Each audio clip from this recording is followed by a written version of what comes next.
Well, I want to take this and I want to segue into the next thing that we're going to talk about on the podcast. And I'm going to take it, before we talk about his injury, I'm going to take this contract stuff that we've been talking about.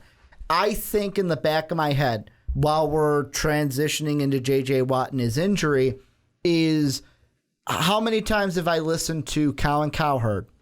Every day of your life. He's a believer of you don't give defensive players big contracts like you give the quarterbacks. The reason being is quarterback touches the ball far more, influences the game more. The way he has always said it on his radio shows, if you listen to him, guy like J.J. Watt, he's on the field for a few snaps, might not even touch the ball. If the quarterback gets the ball out quick enough or the running back runs to the other side, he may be out of the play completely. Still has an impact on the game, but a lesser impact than, let's say, a quarterback who's touching the ball every single time, whether it's to hand the ball off or throw the ball. Take that into consideration. J.J. Watt injured. We've heard reports could be playing week 1. He has said, and I quote, he can't put a solid start date. He's going to try to be back for week 1, but he can't promise it. End quote. Could be out 6 weeks, could be out 8 weeks. I mean, before we get into the injury, just contract-wise, defensive players. We saw Von Miller get a big deal. Are some of these players getting overpaid for not impacting the game as much as quarterbacks? They're definitely not getting paid the way quarterbacks being played. Well, quarterbacks so I think are always going to get more money. Yeah, so I think that kind of defeats the argument in a way a little bit right there, because you're saying they shouldn't be paid as much as this player. Well, they're not. So, okay, they're right. still getting big money. Like, They are, I mean, J.J. Watt's got 51.8 your average guaranteed. starting quarterback is getting paid more than your average safety. Mm-hmm. So, I mean, that alone kind of affects that right there. But you're right. You know, the quarterback gets the ball in their hand every time. I think the people who... I will expand a little bit on his theory. The only people you should give the really big money to are people who, in some way or another, are scoring a touchdown, whether they're throwing the ball, catching the ball, or running it in. Quarterbacks, running backs, wide receivers. Or if they're hitting a quarterback. So J.J. Watt, Von Miller. Yeah. So if they're one of these pass rushers, because those are the guys who, yes, are going to make huge impacts. And, I mean, it's tough to say that because I'm a Chicago Bear fan. I understand what it's like to not have an offensive line. So I understand the need to pay, Kyle Long a shit ton of money to keep him in Chicago blocking for Jay Cutler so my quarterback doesn't get hurt. Because my quarterback gets hurt a lot. And I don't want a Tony Romo, really good, talented quarterback, gets paid a lot of money, sits on the bench all the time because he's hurt. Not winning me those games. I don't want that situation. At the same time, you have a guy like the Honey Badger. He doesn't fall into my list of people that should get paid big money. But he's a huge influence on the field, a huge part of that. Shutdown corners aren't on my list either. I'm going to throw this out here for the pass rusher part. And this is kind of like a comeback that I know that you said you responded to the kind of point that I made from the herd. I'm going to throw out another thing he mentions on top of that. These pass rushers, how many times are they not getting hit, but they're a physical position? They're not as protected as the quarterback. So more subject to injury. Boom, J.J. Watt. He's injured right now. Could not be on the field 6 to 8 weeks. I think the quarterback is probably the only position that isn't guaranteed to be hit on every single play that you're on the field. Well, because we're protecting them more and more every year. Yeah, and I mean, and it's simple. If you do a quick throw, let's say we throw a quick slant. Maybe at most it takes you 3 seconds for this play to happen. There's a good chance nobody has gotten to the quarterback. Yeah. The pocket's fine. So, he's the only position that's not going to get hit all the time. I don't know, because here's the thing. The whole topic of conversation with the Houston Texans is his J.J. Watt's injury going to ruin the season? But let's say that it's only like a 2-game injury, and he's back on game, week 3 or something, and he dominates. I don't care that he was gone for those 2 games. We still got to the playoffs. Well, yeah, here's what I'm looking at. It's kind of a boom or bust situation here. To go on to go on to that part of, is this injury going to ruin their season? I'm going to use the 6-week marker, the 6-week timeline as the kind of base. If he misses 6 games, Houston, you are not making the playoffs. You are not, because how I have it, out of your first 6 games, 1 game you can win without J.J. Watt, and that's because you're going up against Marcus Mariota.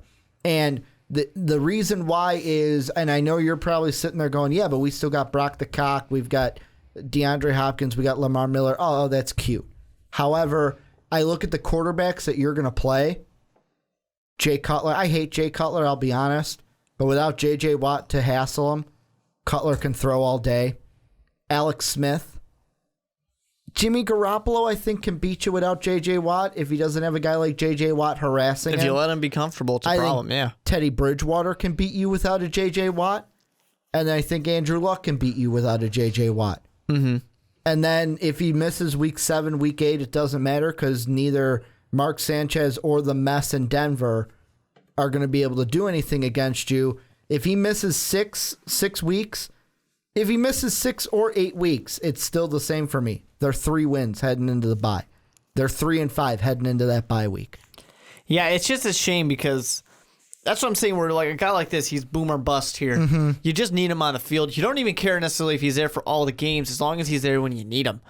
And in this situation, he's not, because you mentioned the Bears, you mentioned Jimmy Garoppolo's Patriots, and the Colts as well. These are all kind of toss-up games here, but without with a J.J. Watt, that key piece, you're gonna let guys be too comfortable, because the weak side of a Chicago Bears, the weak part of a Colts, I mean besides their defense, is this offensive line. Same not with the protecting Patriots. the quarterback. Same with the Patriots. And the fact that, Jimmy Garoppolo doesn't have Tom Brady's experience, so you get him a little frantic, we assume that the young quarterback's not going to do well. Mm-hmm. So it's just unfortunate timing. So when it really comes down to does it ruin the season, the longer he's out, obviously, the less likely they are to do anything that's going to be, playoff worthy. And the only reason I'm giving you guys an inside look to my wins and losses on the Texans is because for our season predictions, I don't got them. Sean does. I've got the Jaguars. So, I mean, even let's say he comes back after the bye, week 10, I've got him losing 2 games with J.J. Watt. They'll lose to Jacksonville on the road just because I like Jacksonville, and I think they'll split. And I really like the Raiders this year. So I think the Raiders can beat them in the black hole. After that, though, I mean, you start the season at that point 3-7. You're kind of panicking, but then you're not. Chargers win. Aaron Rodgers, not a chance with J.J. Watt. Andrew Luck, not a chance with J.J. Watt. Blake Bortles, you're not going to beat Houston at home. Cincinnati, Tennessee, not a chance. You win out the rest. However, that's only good enough for 9-7, and you miss the playoffs. Now, see, in my situation, because once again, I also don't have the Houston Texans. I do have them getting into the playoffs. I have them as a 10-6 team. But I also think that J.J. Watt, I do think he's only going to miss like 4 games. I do think he'll be back for either the Vikings game or the Colts game. I think he's going to get his way back in there. And then they can win that toss-up Colts game, which is probably enough to get them into that playoffs. Or even the toss-up. Well, and they'll compete against the Vikings. This is they'll compete against the Vikings, but I'm not, just with J.J. Watt back, I wouldn't definitely give them a win over the Vikings because on top of, and the reason why I have them so bad without J.J. Watt is Brock. I don't think that Brock is your answer in Houston. And when I say that, I'm not saying he's a shit quarterback, get him out of town. No, but I'm saying he's not as good as you think he is. And the reason being, the big one is, and I'm using this reference, Mark, I told you I was going to use this reference in our pre-show, was going to mention him again, the Herd. Mentioned his 4 reasons why Brock won't work. The one that stuck out to me the most, John Elway wasn't interested. That hits a chord with me. John Elway, a guy who has succeeded on the arena football level. He's succeeded on the NFL level, just winning a Super Bowl with mediocre quarterback play. didn't want this guy. Offered him a contract, but wouldn't go above and beyond to keep him in Denver. He wanted him to an extent. He had, and it's also, he had this guy for 4 years. He knows what he's going to get out of Brock the Cock. Mm-hmm. So for John Elway, it was this is what you're worth. Brock said he's worth more. John said, okay, I don't want you. Yeah. That's how it went down. So if John Elway didn't want him, is he really going to be that good of a quarterback for you? I also think it's worthwhile to point out the fact that John Elway did pull him out of the game, too. Week 17. Pulled him out. And gave it back to Peyton Manning. Which Peyton Manning lost his job to Brock Osweiler. It's worth noting. Now, I think that the Houston Texans are a good team. I think that they're going to be, pretty much all right. The two, of course, important things that I'm going to say. Well, I guess the one thing that's important is really DeAndre Hopkins. Mm-hmm. I don't think much else really matters. Of course, Lamar Miller being there is a huge advantage. Well, it's more of a consistent run game than with Arian Foster, who was always injured. I think that there's enough pieces to this team, just to get by to make him look better. But this defense here, J.J. Watt or not, I think that they will be able to keep games close and they will be able to get off the field quickly because you still have Jadeveon Clowney, who, yes, he has to live up to the expectations, but you have Cushing, who's absolutely insane. Always injured again, too. Yeah, but absolutely insane as well is what I really want to say. He was the one that he made the tackle without his helmet or pulled off his helmet? He pulled off, bleeding all down his face. Well, my favorite always is the clip of him without a helmet headbutting someone with a helmet. That was it. And then he started bleeding. That was it. That's what I'm thinking. Because all I can think of is the blood just coming right down his face. And I remember, I don't know his exact quote for it, but it's something like, yeah, that was a bad idea. I shouldn't have done that. Like, yep. Yes, you shouldn't have. But they got so many guys here. I think that everything about the Texans should be fine. J.J. Watt just takes them from that team that is going to be pretty dominating to that team that is just getting by with enough. Let me put it this way. You want to know how important J.J. Watt is to this Texan team? You really want to know how important he is? I guess so. Think about the Super Bowl last year. Think back to the Super Bowl. Take away Von Miller.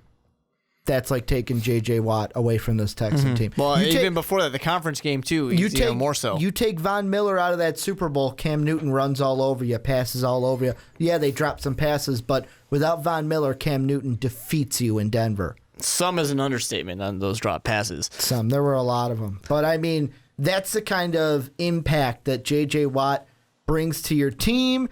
And with me, I am on the side where I think there's game. And you could be sitting there going, well, Ricky, you had Jacksonville and Oakland. That's me telling you that Blake Bortles and Derek Carr are going to perform better than Brock the Cock in those games, even with J.J. Watt back. Which I don't think is that surprising of a statement to most people. I think most people probably understand that Brock the Cock is just kind of a above average quarterback. I don't think people expect him to be Aaron Rodgers. Or I guess the more equal comparison would probably be Tom Brady. Yeah. I don't think people expect him to be Tom Brady. Peyton Manning, Drew Brees, whoever you want to compare him to. And the only reason I'm giving the Texans the win over the Broncos no matter what is because Brock is better than whatever they have in Denver. You know what I want to say here? It would be interesting to me if this game against Denver, Von Miller just lays him out. Just takes him out of that game. Like injury is what you're saying. Just like tackles him, boom, he's done. I don't know, concussion. I'm not saying I want the guy to get injured. I'm just saying that it would be, I don't want to say that fitting is the right word, but it would be interesting of like we didn't pay you because we wanted to pay this guy, and this is why. I'm not going to give you an exact win-loss count for the Broncos because I actually have them in the prediction, but guys, I will tell you this. Broncos are a double-digit loss team this year. In my books,